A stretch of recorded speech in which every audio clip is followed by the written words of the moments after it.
So, Matt, let's start with this resolution that was brought in front of the Security Council, I guess now close to, a week or so ago, week and a half ago, 2 weeks almost.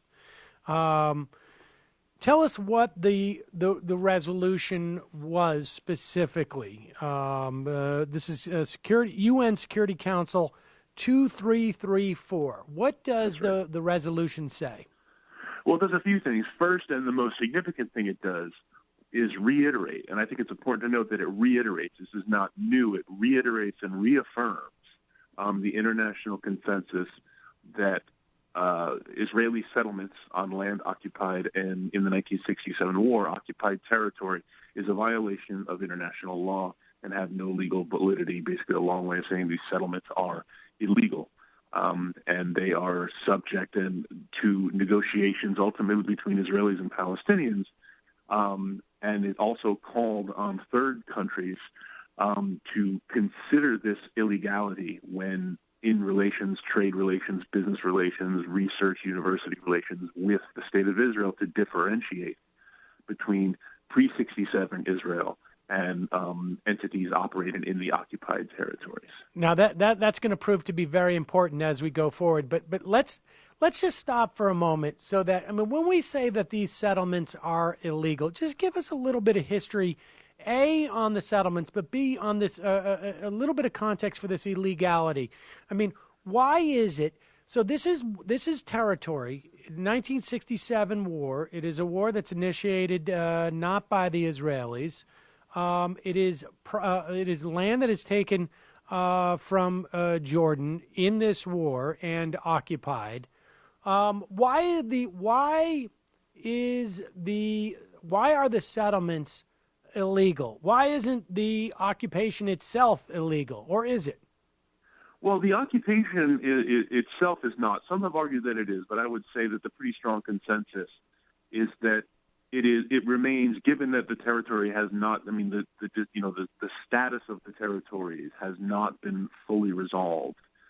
Israel still controls it under the laws of military occupation, and it refers to those laws as it makes different decisions about, its operations and policies in the territories. But to back up, this comes out of a whole set of conventions and laws that were created in the early part of the 20th century, specifically the Geneva Conventions. The Fourth Geneva Convention is the relevant one here, that has to do with the rights and protections of civilians in situations of war and military occupation. And it very specifically states that occupying powers are prohibited from transferring elements of their own population into territories they have occupied. This is because we have examples, you can reel up the examples of various countries conquering parts of other countries and then moving their own citizens into those territories to retain control and prevent having to ever have to return that territory. And that created all kinds of ongoing problems as these different communities, the foreign communities that had been transferred and the long-standing communities were in a constant state of conflict. So to avoid those types of situations in the future, that's the reason for that convention. And so the UN reiterated that that Israel's policies do fall under that convention and for that reason are illegal. Okay, so I wanted to make that clear that this is not. The UN Security Council did not come up with a new designation for illegal. It simply reiterated that this is what's being done here is illegal by international law. Right. And I do think again, this is something that there had been a fairly strong international legal consensus before this, but the UN itself had not specifically weighed in on this question until since I believe the late 1970s. There's actually one other quick point I want to make, that is that Israel itself, after the 67 war, after it had occupied the West Bank and Gaza, the Israeli Foreign Ministry itself undertook a legal review of the possibility of creating settlements, whether such settlements would be legal or permissible under international law. And the report that came back by a lawyer named Theodore Marin stated unequivocally, absolutely not. Israel would be in complete violation of its international conventions obligations under Geneva if we tried to do this. And, the Israeli government and subsequent Israeli governments decided to go ahead and do it anyway. Has this ever been tested in Israeli courts? Well, you've had different challenges on different bases in Israeli courts and the Israeli Supreme Court, and you've had some successes. You can name recent successes where private Palestinian landowners have filed suit against lands that were taken by settlement organizations. Or usually, what happens is that the Israeli government or the military will take over a piece of land for, quote unquote, security purposes, and then all of a sudden, within a few months or years, that land will come under the control of settlement councils, and you'll see a settlement there. And it's a pretty familiar process at this point. But one of the really challenging things about the occupied territories is that even though all of the occupied territory, including Gaza and the West Bank, is officially governed under Israeli military law rather than civilian law, there are also a set of pre-existing. There's Ottoman law, there's British Mandate law. There's a whole set of laws relating to the different powers that have controlled these territories that have been used at various times and cited in order to achieve whatever policy goal. Interesting. Okay, so the resolution reiterates the illegality of these settlements.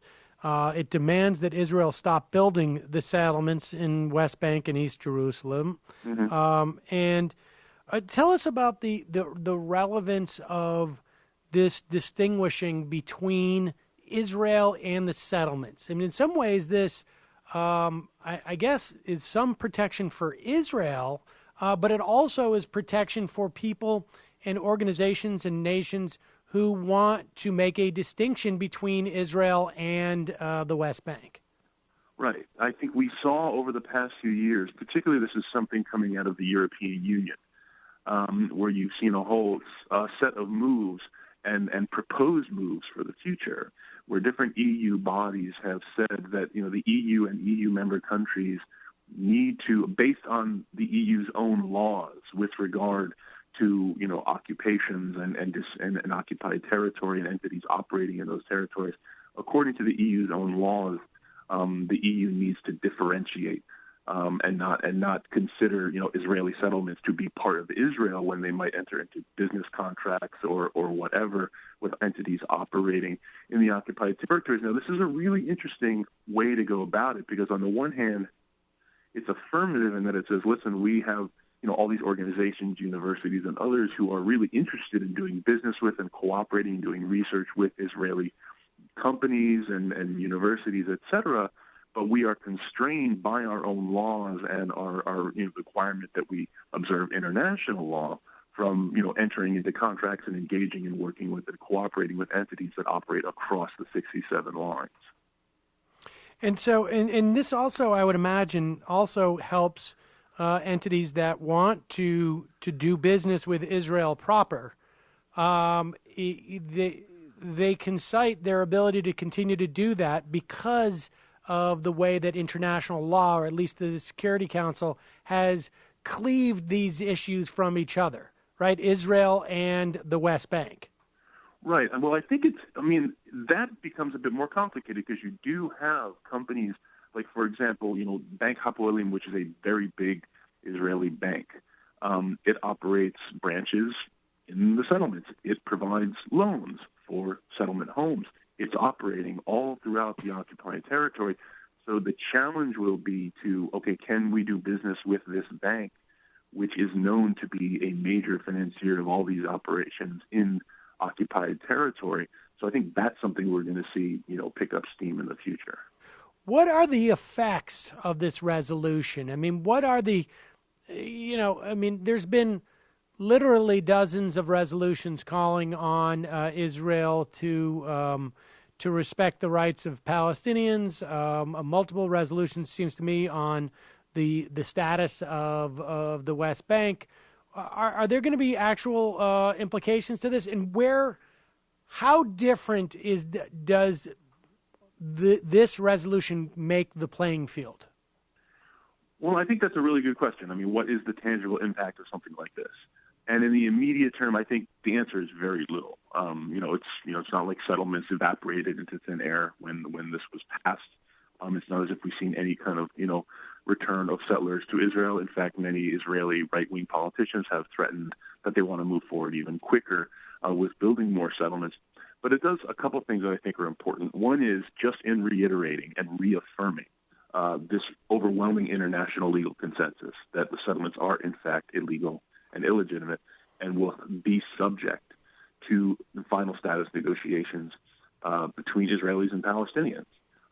There has been this really, really aggressive effort over the past few years and even longer by very pro-settlement politicians in Israel. This includes Netanyahu. This includes many of Netanyahu's advocates and right-wing advocates here in the United States to kind of chip away at this consensus, to treat to say that the territories, well, they're not occupied, they're disputed, and, who really knows whether the settlements are really illegal and blah, blah, blah. But no, now the international community, the UN Security Council has spoken unanimously that the international consensus remains very, very clear and strong on this point. Now, there's also something I think that we're just seeing today. There was a report in Al Monitor of a new Palestinian peace proposal it's being promulgated by a number of very pragmatic, moderate members of Fatah. It's unclear how closely President Mahmoud Abbas, the Palestinian president, has been involved in this, but they've offered a new and really interestingly specific set of ideas for resolving the conflict, ending the occupation, and creating a Palestinian state. Now, it seems pretty clear to me that in delivering this pretty considerable diplomatic victory for Palestinian diplomacy, I mean, these are things that Palestinian politicians, moderate Palestinian politicians, have been saying for a long time and trying to get a resolution like this, telling the Palestinian people, listen, we are going to achieve our national goals through nonviolence and diplomacy. And by delivering this diplomatic victory, I think you've created the political space in Palestinian society and politics for some of these new, more pragmatic ideas. So I think you've seen criticisms from some here in the U.S. and certainly in Israel that, this UN Security Council resolution empowers extremists, but I think the opposite is actually true. Yeah, this is an important dynamic that I think people need to understand about, about diplomacy, is that rewarding a country or a nation or a group of people you can see it from two different perspectives, right? I mean, you can see it from the perspective of the outside world, but the inside world is, are you allowing the moderate faction in that group or country or whatnot to bring basically some goodies home? And right. and Exactly. As they do, that empowers them because it basically shows that they have the ability to do that. And when you say, when you talk about this new peace proposal by members of Fatah, and that you don't know how closely Abbas is involved in it, is that basically because of the sort of the other side of that the other side of that coin, that the Palestinian people, like the Israeli people, are suspicious of getting involved in negotiations with each other, and so politicians need to distance themselves in certain instances so that there's a sense that they have room to maneuver? No, I think that's right. I mean, we've seen for the past 20-plus years of the Oslo process, moderate Palestinian leaders saying to the Palestinian people, listen, we are going to go into this process. We are going to, end terrorism. We're going to embrace nonviolence and diplomacy and achieve our national liberation this way. They've, especially recently, it's been tough going because after 20 years, you have arguments by more extremist groups like Hamas and others who've said this process is illegitimate. You've achieved nothing. There's only more settlements. We have Gaza under blockade. What has nonviolence and diplomacy actually gotten you?